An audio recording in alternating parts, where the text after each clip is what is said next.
23. On that note, we will then start with the open session. Mr. Mavuso, can you direct us as to who's going to lead us on that particular item? Thank you.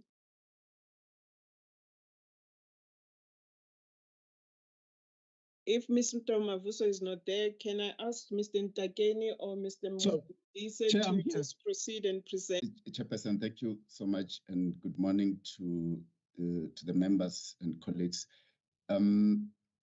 This report is to note Eskom financials for 2022 for financial which was submitted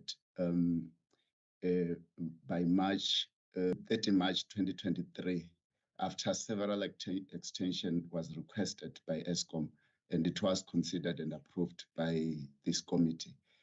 Upon receipt of the submission, we assessed the compliant with the RRM requirement. In other words, it was sufficient for us to conduct the analysis. And in our analysis, we observe, if I can take members in the previous submission that we done, that we must provide an overall summary analysis, which gives us that summary. So in that figure from 14, 15, 16, and 17, it shows that in terms of profitability, there has been 5 years, there were, it is still below the norm of 1, but there is improvement. Financial assist Eskom about 40 days to collect from the debtors and about 70 days to pay, at least much less to pay its creditors. And then on the revenue performance, the revenue has improved to about 20% that a NESA decision. And what we observe is that there's beginning to be $1 billion. Lastly, Chairperson, it was a comparison between the projections that Eskom had made and the actuals, and what we also are above by 2. Chairperson, we request the RSC to note the submission and also communicate the findings. By show of hand, if you do. I just wanted to understand under 5.4.1.3 whether the expenses and 5 billion to 12 billion, it should be the other way around. My side to say, how is the non-regulated business performing? Maybe just to understand the overall health. And then the other thing that I would like to highlight is what does it mean for an unbundled Eskom, or what should be taken into cognizance in unbundling? Thank you. The issue on the transmission business being taken out of Eskom, and how are we going to proceed in assessing the financial status of that particular division of Eskom? And then the other second point that I had, I think it's on page 17 under paragraph 5.7.2.1, where we talk about the period at group level. We are saying that Eskom has indicated, or rather you have picked up that Eskom is managing to collect its debts within 37 days, in 39 days.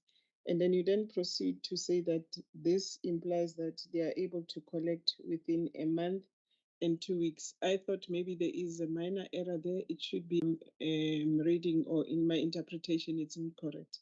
Over to you, Mr. Ntakeni. Thank you. Thanks, Chairperson. I will also be assisted by my colleagues. Maybe to start, is a month and 7 days, or it's a month and a week. So we'll make that correction of unbundling.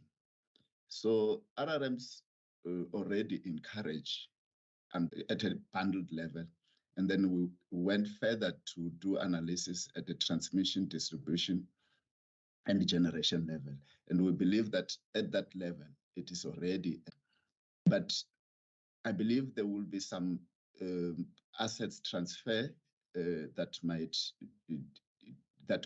affect the balance sheet and if that happens, in the next submission of RFRs to be effected.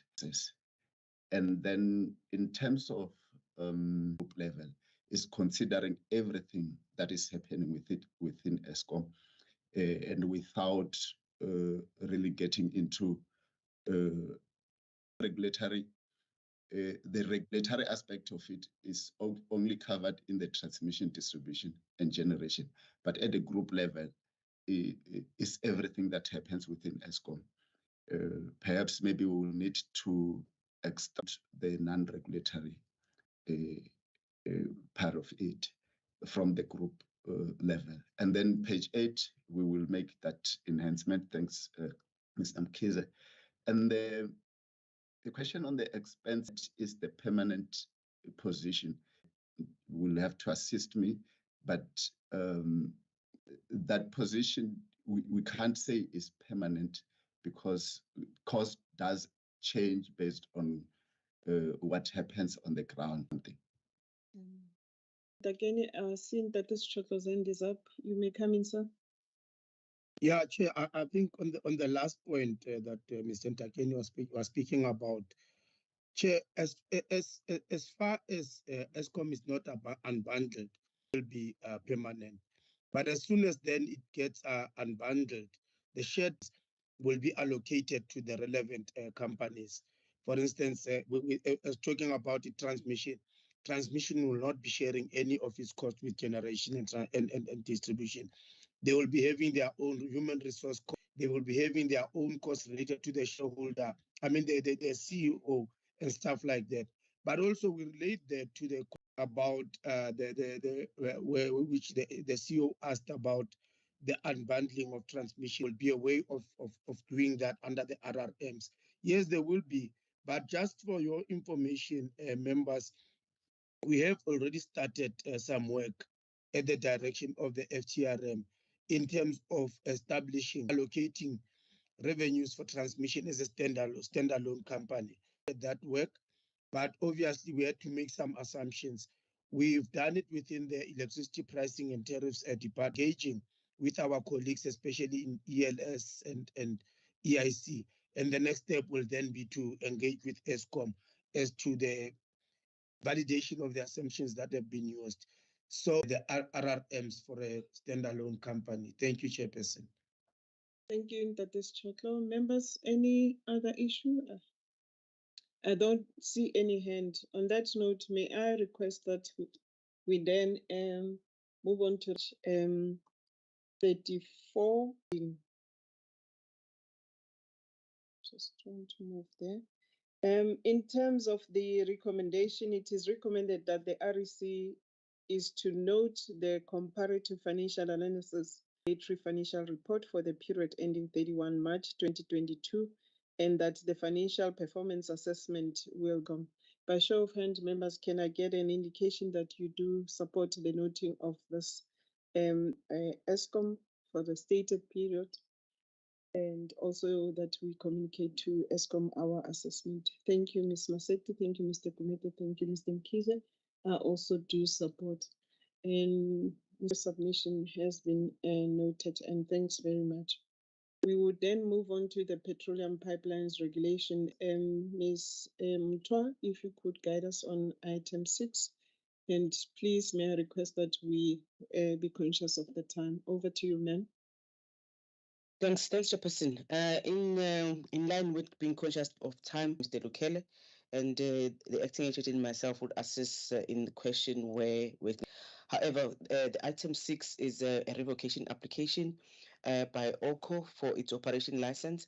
Since this has been sold to Petrofreight Pty Ltd, I would allow Mr. Lukele to just quickly consider its read and then highlight the certain issues. Thank you. Thank you, Ntate Lukele. Thank you, Chair. The purpose of this submission is to request the REC to provide a licensee, OILCO, in terms of Section 24(1)(c) of the Petroleum Pipelines Act. As indicated, it has been sold. The new owner has completed the required solemn declaration in the revocation application form. However, the on of this facility. it therefore qualifies for exclusion from licensing since it's not connected to a marine loading facility or to a pipeline. It has a combined design capacity of cubic meters, which is less than the current bulk threshold of 1,500 cubic meters. The recommendation, the revocation of the license issued to Oilco for the operation of a storage facility in Pangeni as applied of the Petroleum Pipelines Act, and to also approve the decision and reasons for decision document attached to the submission as Annex A. Thank you, Chair. Thank you, Mr. Lukele. Peladi, your hand was up, but it's disappeared. I don't know whether it was an error or issues of clarity that you may have for the team. Any hand. I also don't have any questions. If I look at the adequacy of information provided by the licensee, it was done in November. Then finalize the other required processes by the 23rd of, with the being the closing date for comments. However, I think from February till now, I thought it was a longish period for us to compile a subject that there were not even any for me, but otherwise I do support the submission. And that will clarify for us the time it has taken us to get the submission before this committee. Thank you. Thank you, ma'am. I can take it. Yeah. Okay. All right. No, that's fine. Members, I think we would just note, may I request members that we go through the recommendations. The recommendations are on page paragraph 2025. And it is recommended that the REC considers and approves the revocation of the license issued to C of the bridge facility license that was issued to Oilco. Thank you, Ms. Masepi. They also do support the approval. Would then the purpose is exactly the same. The only difference on this one, Chair, is that the capacity of 1,186 cubic meters, which is also less than the current bulk threshold, and is eligible for exclusion from licensing in terms of the bulk storage determination, and there's no need for a license to the new owner. It's recommended that the Regulator Executive Committee approve the revocation of the license issued to KZN Oils for the operation of a applied for by the licensee. Also in terms of Section 24 1C of the Petroleum Pipeline and reasons for decision document attached to the submission as Annex A as well on this one. Thank you, Chairperson. And we also note the timelines issue, Chair. Thank you.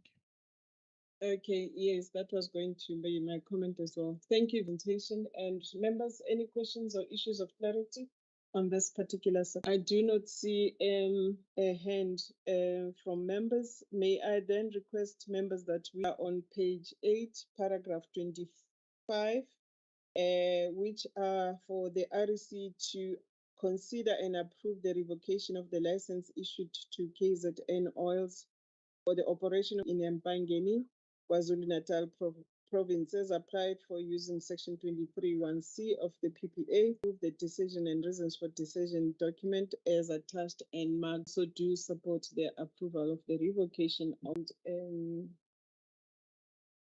Mr. Lukele, I take it this is also your submission. If it is, please. Thank you once again, Chair. The purpose of this submission is to request the REC to approve that certain storage facilities do not require licensing as provided for of the Petroleum Pipelines Act of 2003, as well as the bulk storage determination made by the Energy Regulator on 26 May 2016. The details of the storage facilities in question are provided from paragraph 23 of the submission. There are 4 facilities in 20 having a combined design capacity of 249 cubic meters, and the other 3 each has a combined design capacity of 46 cubic meters. Completed and submitted to NERSA, the required PG, and are therefore recommended to be excluded from licensing. And if excluded, they will be added, which in this submission it's attached as an extra one. Proof that the 4 facilities listed therein do not require licensing. Mr. Lukele. Members, are there any questions or issues of clarity for the team. Thank you, Ms. Masetti. You may come. I know that this is below the bulk threshold, but there are still issues with the thresholds. We never agreed with the department. So in the events pertaining to rehabilitation of land, so I just wanted to check. Don't see any other hand. And Datul Kele, do you want to respond to the question posed by Ms. Masetti? Thank you, man. I think the question is noted. The first one is that in terms of land rehabilitation, the requirements are provided for in the, and what is contemplated there, it's only on the basis of termination or if the facility is no longer being used. With the ones that are currently being considered, they are in use as going concern. From the parties concerned is the sales agreement, which deals with the responsibility of debt. Thanks, Chair. Thank you.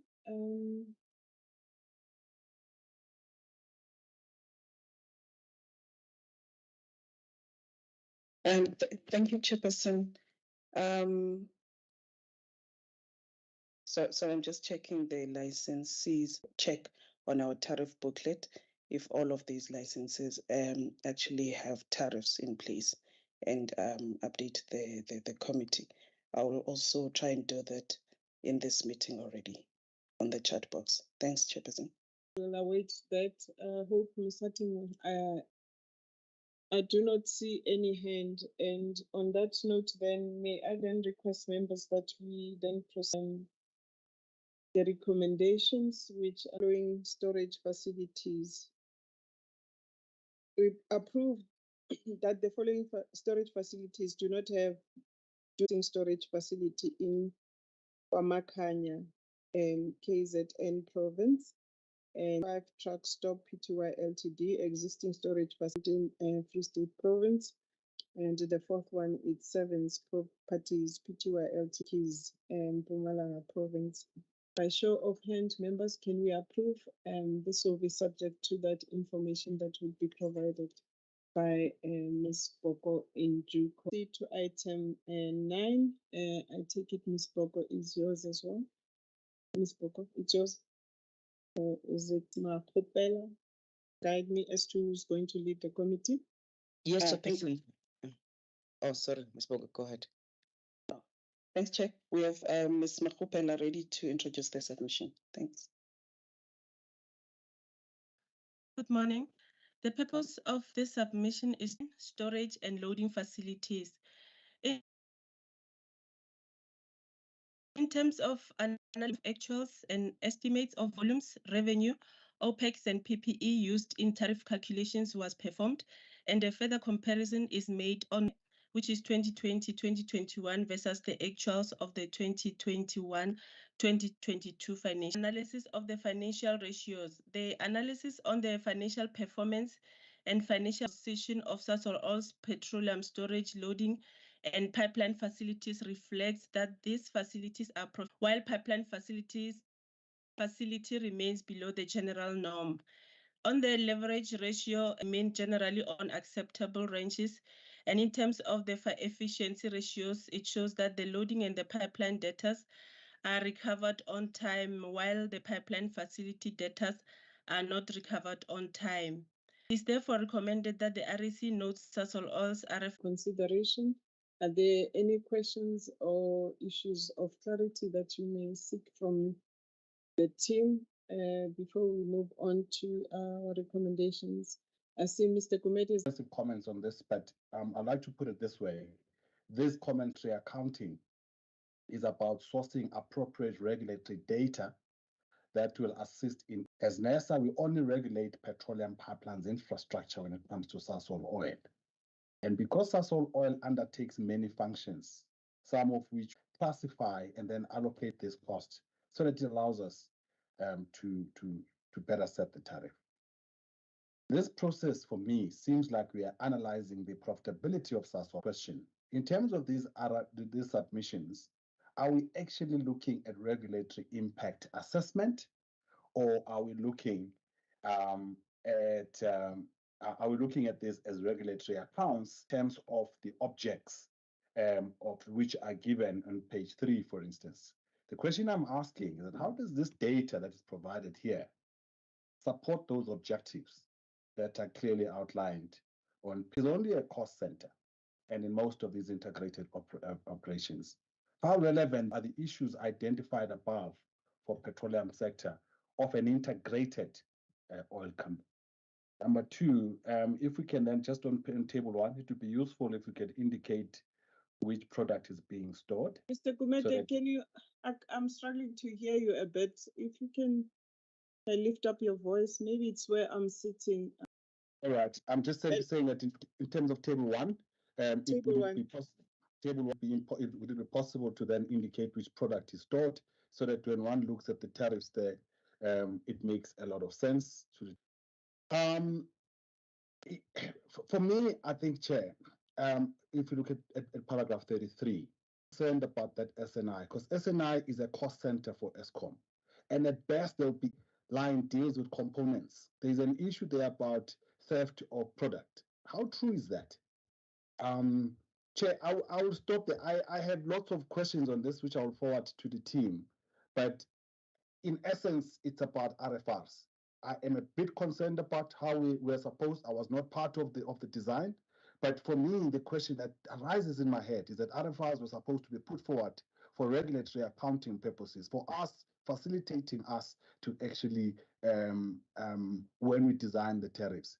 Or am I incorrect? Thanks. Thank you, Mr. Gumede. Ms. Masetti?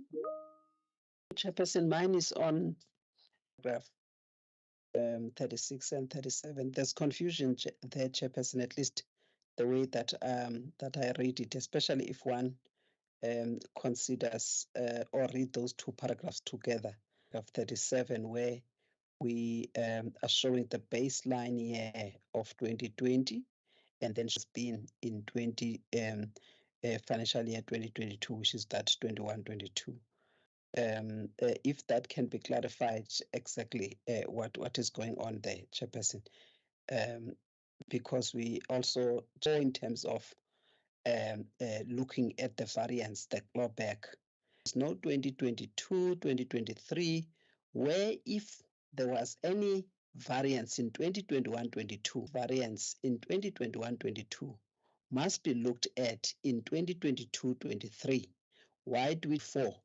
So there is there's a problem there, but it doesn't start there. If the team can clarify what exactly is going on with the volumes and that comparison in terms of the operating revenue. Thank you, Chair. Thank you, Ms. Masetti. I do not see any other hand. I don't have any issue from my side. Thank you.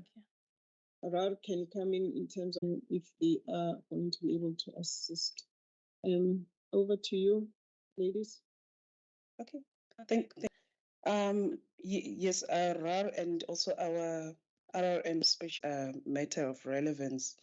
But then from my side, I think the challenge comes where there is no distinction between facilities that are solely in the business of, for instance, storing, not even used by third parties. So what we do for facilities such as the Talton storage facility or the Volpex or the likes of BCT facilities, we also do for facilities that are just of these old major companies.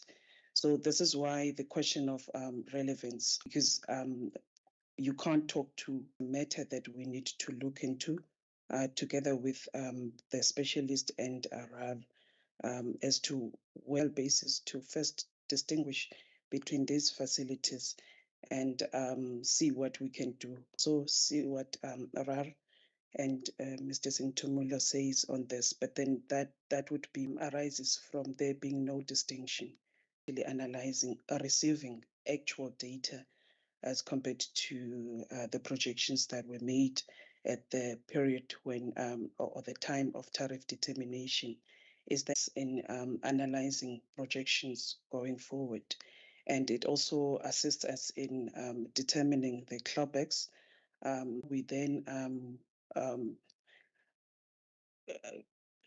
how we then do it for these facilities to make sure that we get accurate info of whether the objectives detailed on paragraph 3 they are met.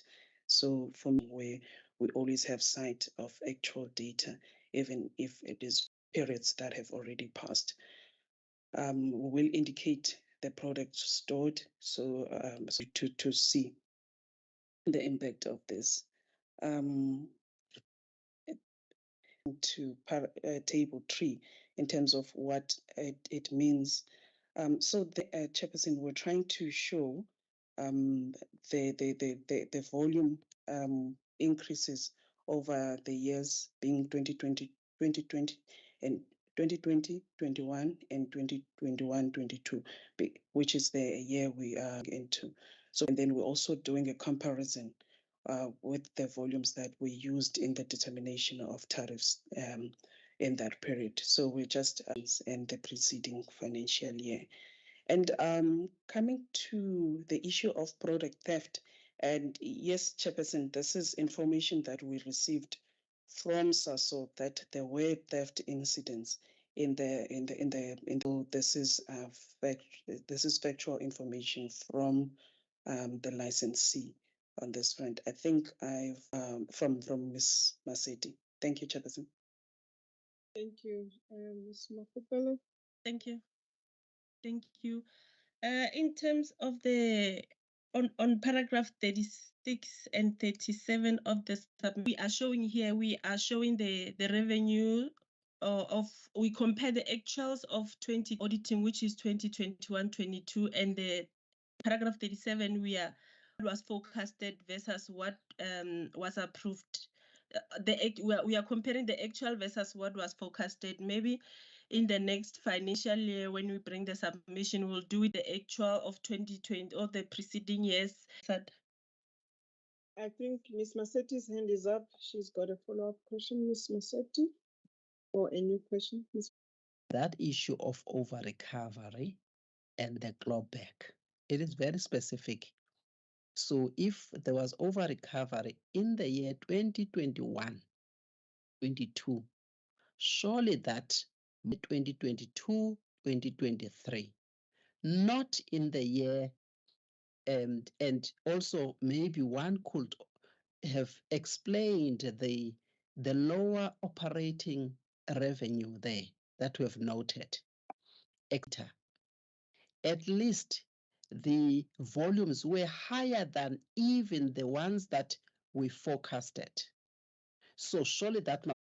Okay, Ms. Mafupela, you may proceed. Okay, thank you.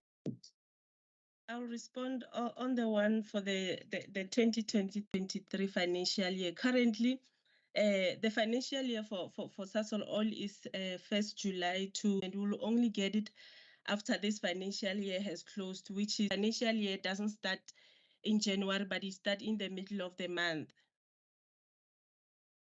So it can only be considered, since it will be approved now, it will be considered in the tariff application that they have. Just leave it here because surely I know that for Sasol Group as a whole, in even the one that we regulate, the financial year starts on 1st of July. So the financials for 2010 financials are not yet out, if that's what she's referring to. Think of something else, but it's fine, Chairperson. Okay, thank you. Ms. Mafupela, maybe if there's guidance just to clarify or enhance that particular part, if there is a consideration of the clawback. On that note, members, I don't see any other or the RRM specialist in PPR wants to come in terms of adding on the issue raised by Mr. Gumede. Thank you, Chair. If I may perhaps just come in, my proposal would be for the petroleum pipe, we set up a meeting with Mr. Gumede just to discuss all the issues, all three regulated divisions. So that would be my proposal, but I'll other colleagues as well. Okay, Mr. Gumede, will that be fine with you? that the team meets with you and an engagement with you on RRFs and all other related reports that we are getting in terms of RRMs. Will that be fine? It's necessary to really elevate the discussion to REC. Please, Mr. Lombard, let us know after you've spoken to Mr. Gumede so that Chair, I'm okay with it for as long as there would be, because I guess as indicated, but in terms of ESCOM. On that note, then, members, may I request that we move on to the recommendations, which are on page 14 of page of 55, and Sasol's oils regulatory following 82.1 profitability ratios, which reflects that Sasol's oils profitable and financially sustainable in the year 2021-22.1, while the pipeline facility remains below the general norm, 82.3. The leverage ratios remain generally on acceptable rate. The loading and pipeline debtors shows that the loading and pipeline debtors are recovered on time. The pipeline on time. And also to note the annexure that is attached there from 15 to 55. On that, members, by show of hand, can I get an indication that you are willing to note the recommendation and that utilized for regulatory purposes? Thank you, Mr. Gumede, Mr. Mkhize, Mr. Seti. Can see your hand maybe. Because that issue of clarifying on the operating profit margin has not been clarified properly. In fact, there are inconsistencies even in paragraph 49. So I will not vote on this one, Chairperson, because I think the reasons given as just. Okay, that is noted. We note that majority of members have supported Sasol oil. To the submission. Chair, we have Ms. Msomi ready to introduce the submission. Thank you, Chair.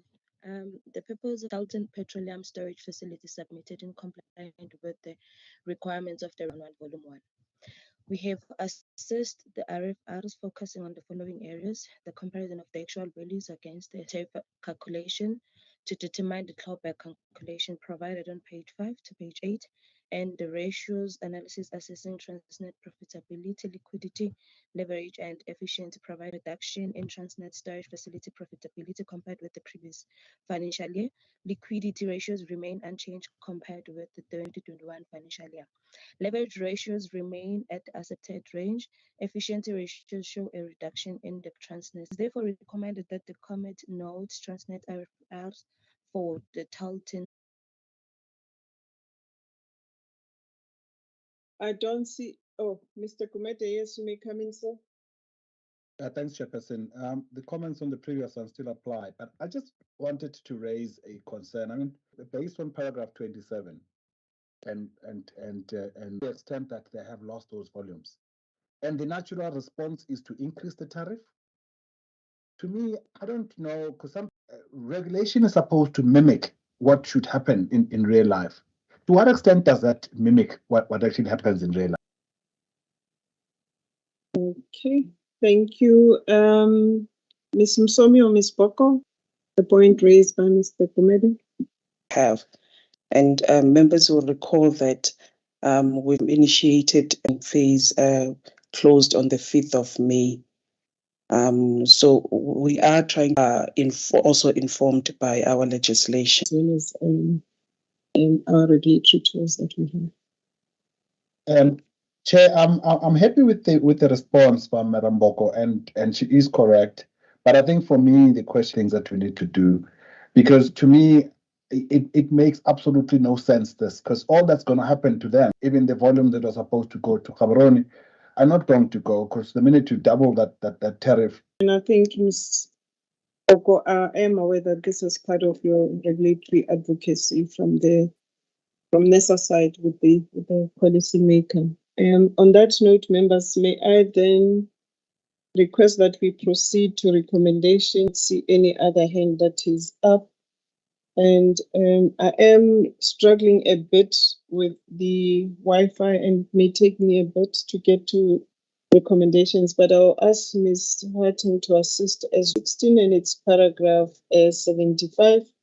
And the recommendation is that the REC notes audited regulatory RFRs inclined due to a decrease in revenue, that the liquidity ratios remain unchanged compared to the 2021, and that the efficiency ratios shows a reduction in transmission.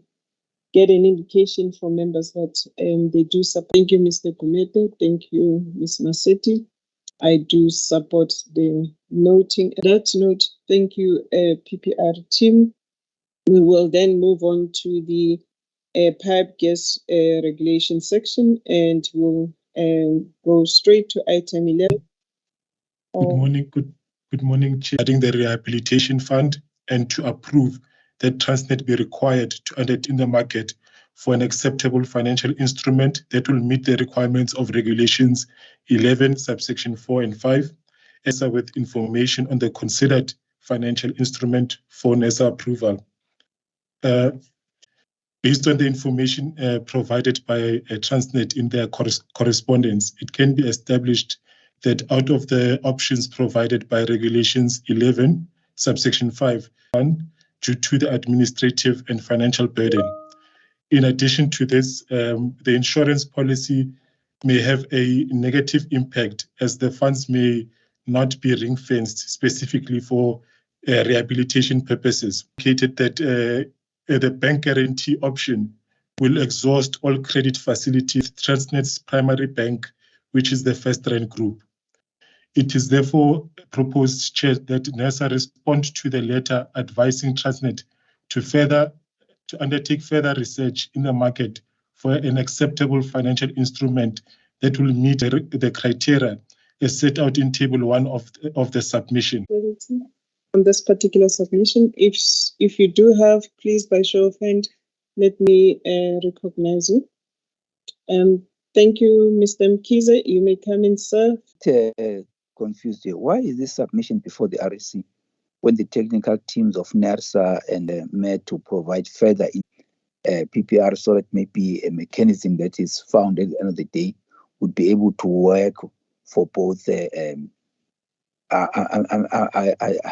I'm a bit concerned with Thank you, Chairperson. Just two questions for me.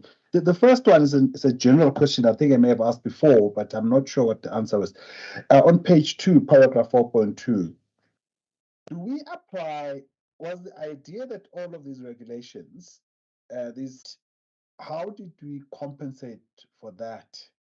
Because a lot of these facilities we are talking about, very old facilities. So did we, on table 1, on page 6, I just had a comment on that as we consider this, I think we should make sure that we do not end up with, we should not promote what could be called lazy capital. That is, whatever look at, should we not be looking at promoting rather than actually locking the money for so many years and the money doesn't work? Thanks. Thank you, Mr. Gumede. I don't see any other hand, and you may ask whoever from your division to also assist you. Hand is up. Maybe let me allow her to then respond to the question. Over to you, Ms. Mabode.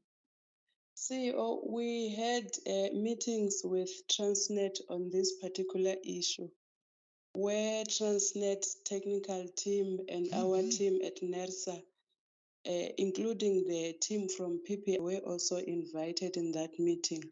So they were also included in the meeting, and also our legal. So PPR was invited, and in that meeting, Transnet was explaining the challenges attached on this submission. So we had a discussion, and then the criteria that is included in this submission was provided as guidance that Transnet can then take in undertaking in assessing the the options as provided by the regulations there. Chairperson, I also want to confirm that deliberation did take place. To ask Melusi to respond to Mr. Gumede. Respectively, and that is provided by the fact that the licensees for the decommissioning costs of their infrastructure. So they do recover this cost to be proposed to the regulator for consideration. So it need not be, maybe the examples be a fund that, as mentioned, it does provides ability growth for the company as well. Thank you, Chair. Yes, I think there was a question asked. Was it intended that they be applicable in a retrospective manner? I don't know. I didn't hear you responding to it, Mr. Ngobeni, but I see there are other hands. Just hoping that that question will be responded to. If not, you may come back and respond to it. Oh, I saw Mr. Questions, so that when you move to Mr. Mkhize, and then you can come after. Ms. Masetti?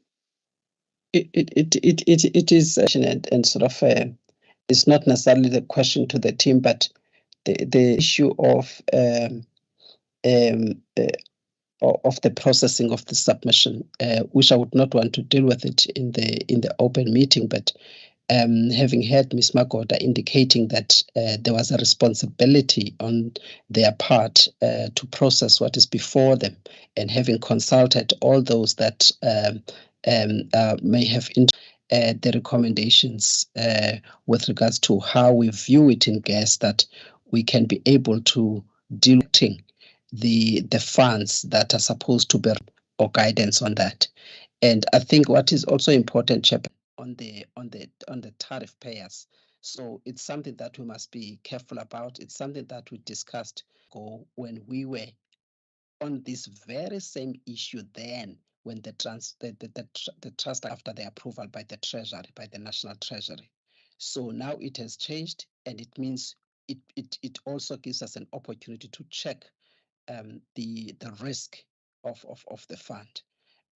So the funds must grow, and hence we said at the time as NERSA, maybe the adjustment by inflation for us will be important as a decision that was taken by NERSA onto the fund. So that becomes very important. So I must clarify outside of this meeting, because I don't think it is full day. Mahlanu. So I don't believe that the users of the pipeline in the past 10 or 15 years must be burdened with the cost of the pipeline that existed, not as at the time, and now they must be burdened with the cost of decommission dating back to those years. So hence and cons of applying the regulations in a retrospective manner. But the regulations as they stand, they don't specifically say that must be applied retrospectively. Thank you, Chair. Thank you, Ms. Masetti. Mr. Mkhize? Thanks, Chair. As a follow-up, mine is very brief, Chairperson. Be like I think 6.123 be enhanced to ensure that the interaction did involve both the PP. It's a way forward emanating from those discussions. Otherwise, I'm happy with the response. Thank you. Thank you, Mr. Mkhize. Mr. Kotora, your hand is down. I don't know if you no longer wanted to add, but I take it that you are covered. But what has been due by Mr. Ngobeni, and as well as the explanation provided, move on to the recommendations, which are on page 4. As I said, I'm struggling with the connection from that. The REC should note the update on Transnet's implementation of Regulation 11.4 and 5 regarding the rehabilitation fund. and to approve that in the market for an acceptable considered financial instrument for NESA's approval. And also, I think there was an enhancement proposed under paragraph 6.5 to indicate that PPR and as well as the LAS that you do support the recommendations and as well as the enhancements proposed regard to 6.5. Thank you, Ms.